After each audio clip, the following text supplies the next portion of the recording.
Hello friends, I am Chevy. Welcome to my shed. How are you today?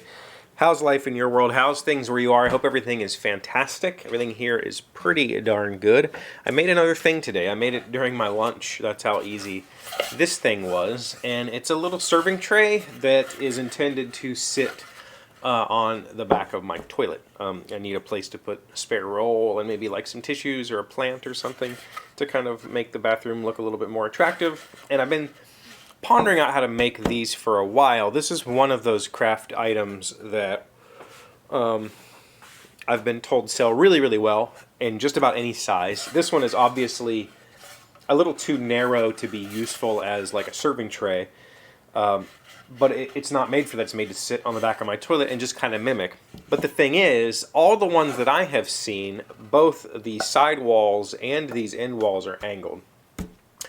And in order to pull that off, I would have to do some compound angles on these two pieces. So this piece would have to be cut at a degree this way as well as this way in the ends. And then when I was thinking about this toilet one, I realized how easy it would be, especially since these walls are pretty shallow, to make a box, a three-sided box. These were cut initially to... They were just square, and they were the same size as the bottom. I built this whole thing as a three-piece box. Then I angled my table saw to 15 degrees, and I just ran this whole assembly through. Then I ran my two side pieces to get the bottoms at 15 degrees and put them on. And I realized it was so simple. I couldn't get it out of my head. I had that realization this morning, and I was like, at lunchtime, I'm going to run downstairs and make it. And it took me about a little less than a half hour. From like concept to finished. I didn't really plan it out too much. I measured the top of my toilet so I knew approximately how big this needed to be, and I just cracked it out real quick. It's not done. I added roundovers to the handles, but I have not done any rounding on any of the edges where your hands, so it feels a little funky, but that'll happen with a sander, and then I'm going to paint. And I showed the bench thing yesterday, or the chair, or whatever you want to call it, but I didn't really talk about the point of this. The point of this is not to sell this or that one. This is an experiment. It's using tools I haven't used in a while and ways I haven't used them in a while. Jigsaws. I jigsawed both the handles here and the bottoms of that chair thing. You know, figuring out materials, how much material it would take to make a chair thing like that, so that if I did want to sell that, I could give an estimate, like a solid estimate based on the pricing of the lumber. But the main reason is I want to experiment with this paint. Now, M's mom gave me this paint. It is called Old Country Colors. It is an acrylic latex paint, and it is very expensive paint. This is $80 a gallon, as opposed to, you know, the paint that I paint my walls in my house with, which is $16 a gallon. You know, maybe 20 at most. That's $80 for a gallon. And the whole point of this particular company, these are like small batch paints that are pre-colored to mimic old school kind of milk paint, or old school paints, you know, old timey lead-based paint. This is supposed to look more like that than the normal acrylic latex that you find in stores. So these are really super, like, handcrafted small batch paints. And I've been told by M's mom that that's what all of the stuff that she makes that's furniture or that she sells uses that paint. And, okay, you know, I'll give it a try.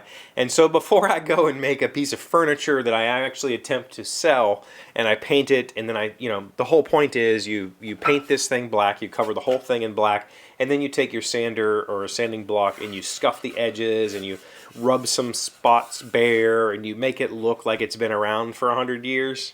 Before I do that on something that is not going to stay in my home, I want to practice. So these two pieces are practice. They're practice for playing with $80 paint before I ruin it.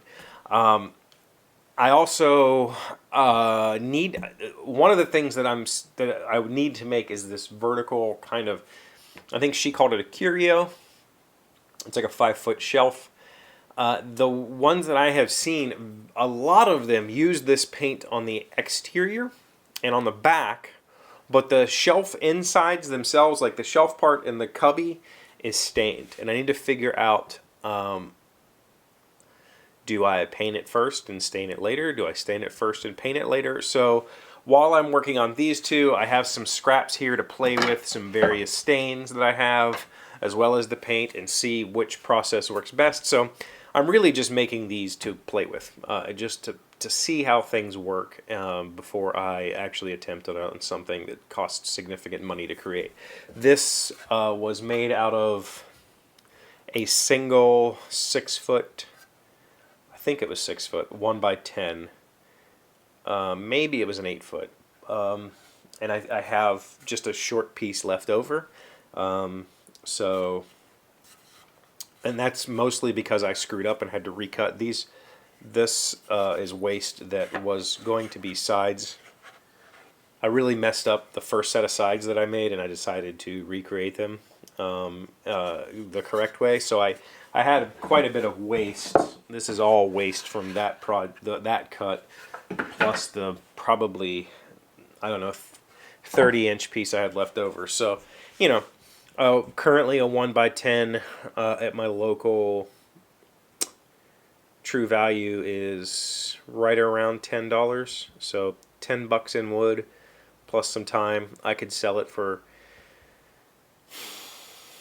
you know, if I want to make a profit, $40. That's kind of an outrageous price for this. I think that would be retail price, and so if I was going to sell it to M's mom, I would have to sell it for significantly less, which means I can't make money on it. But again, this is all just practice. This is all just trying things out, trying out techniques, because this is kind of a new style for me. I'm used to making things a little bit more refined, or trying to make them a little bit more refined, whereas this is just slapped together. There's gaps. These side pieces are a little long. Nothing is perfect, and it's all going to get sanded to be kind of bad looking. I'm not used to making stuff like that. So, a bit of an experiment. But hopefully, tomorrow night, I plan on doing the paint work and see how that turns out. And then, yeah, we'll see. We'll see what happens. That's all I have for you today. If you know anything about this Old Century Colors, if you've used it or you've have experience with it, let me know in the comments. Thank you for being here. Thank you for liking, commenting, subscribing, being amazing friends and wonderful people. I really appreciate you. And I'll see you again tomorrow. Today's word you should know to sound smart is imperial. It is an adjective meaning elevated and sublime or of the sky. The beautiful 3-carat sapphire her fiancé gave her shone with an imperial, almost celestial light. Imperial. E-M-P-Y-R-E-A-L. That's a very strange imperial. I have never seen that in writing, and I don't know why I would use that. I mean, I get it. It's got a definition, but I would pick something different, I think. Just because of the confusion with the imperial.